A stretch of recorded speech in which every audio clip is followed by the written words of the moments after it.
When I cry, you won't understand me. I mean, it's the that kind of a cry, because it comes deep, deep down here. Deep, just, it's deep.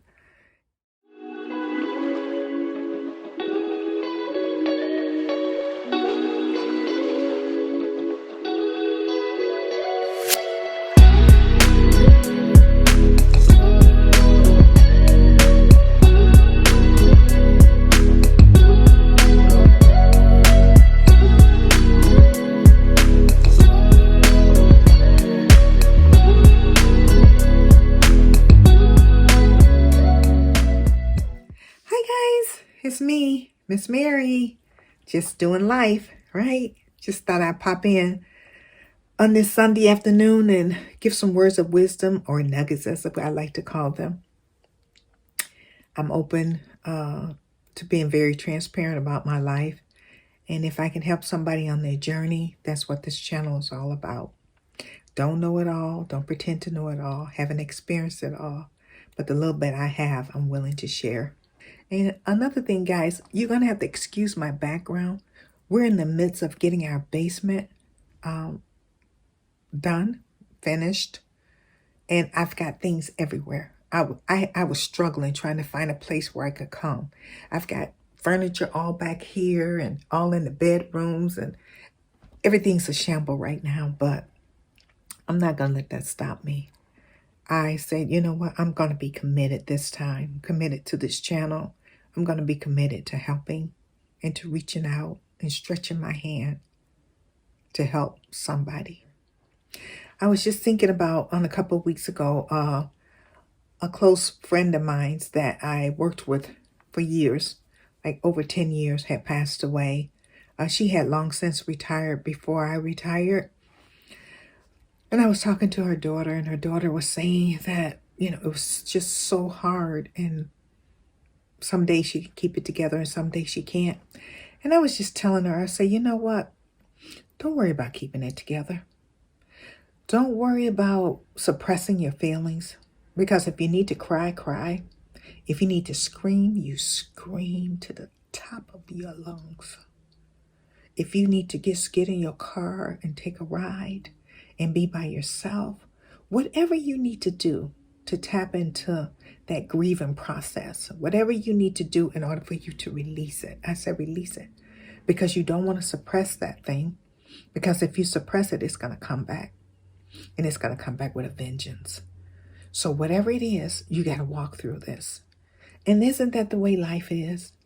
We can't skip ahead on anything. You just can't skip ahead. You can't skip ahead on raising your children. You can't say, oh God, he's 6 months old. I can't wait until he's 16. You can't skip ahead like that. You can't skip ahead in your marriage like, oh my God, we've been married a year. People said this is the hardest time, the first 5 years or whatever, which we were in our 7th year. You can't skip ahead. We can't skip ahead in life. We've got to walk through it. And in the process of walking through it, there's going to be nuggets and things you're going to learn along the way, that's going to help you walk through this life. So I was telling her, I said, just go through it. As hard as it is, just go through it. And we have to be able to just go through things, I know it's hard. I know it's challenging.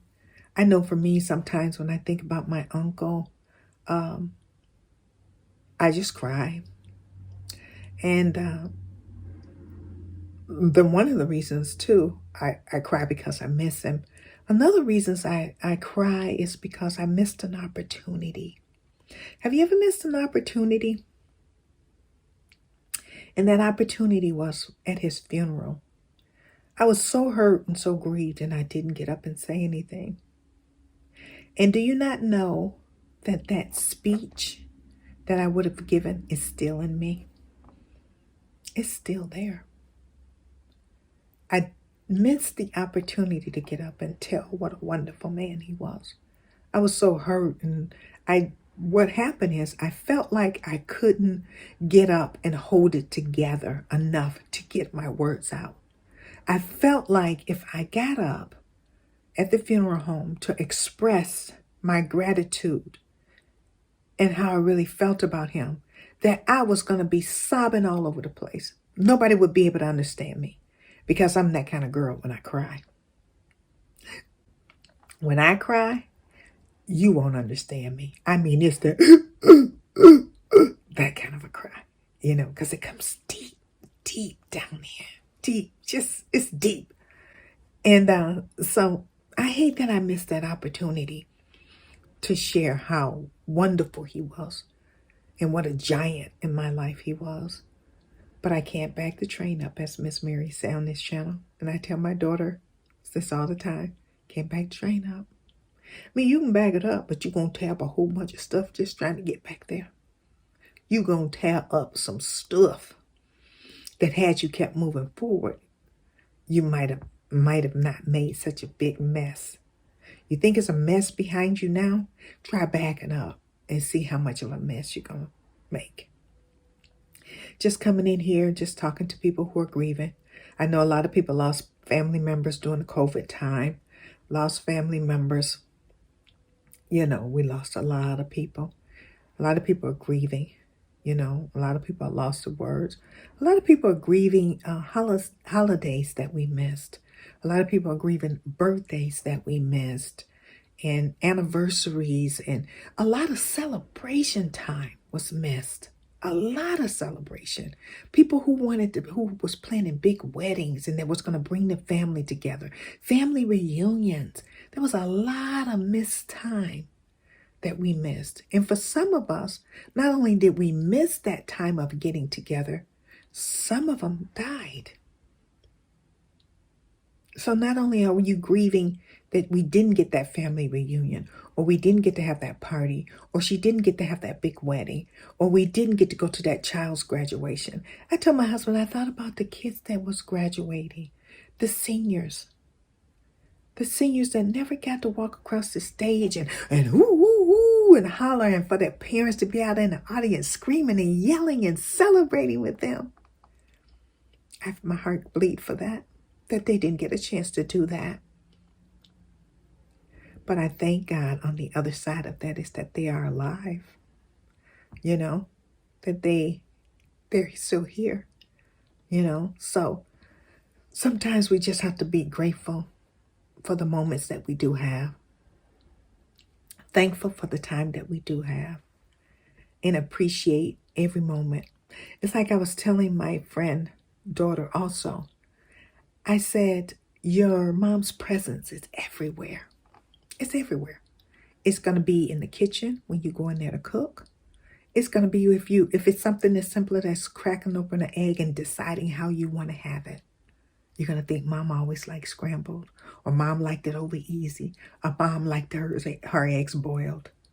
It's going to be when you walk into the bedroom where she laid and she slept. It's going to be when you're in the bathroom and you can see her toothbrush or see her things. You'll look down and you'll see her house shoes there. Her presence will be there for months and years to come. And you got to decide how you want to celebrate that, how you want to walk through that, what you want to do with that.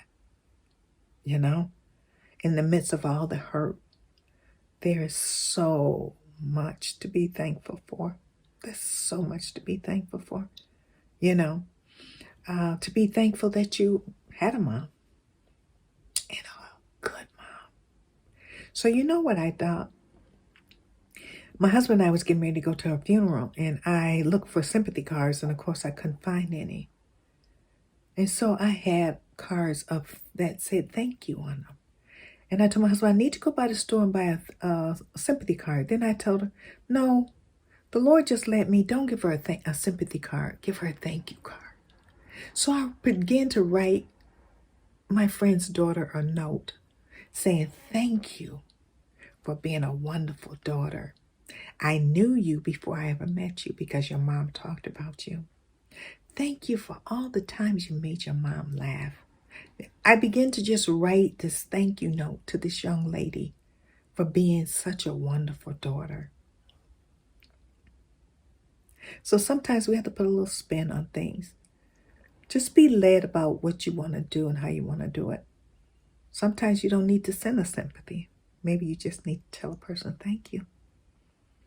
Thank you for being good. Thank you for being in my life. When we're walking through this journey of grieving, look around and see who you need to thank. Love you guys. Don't forget to like, subscribe, and share. And let's do this thing called life. Okay? Bye. This is Miss Mary. Don't forget, like, subscribe, and share.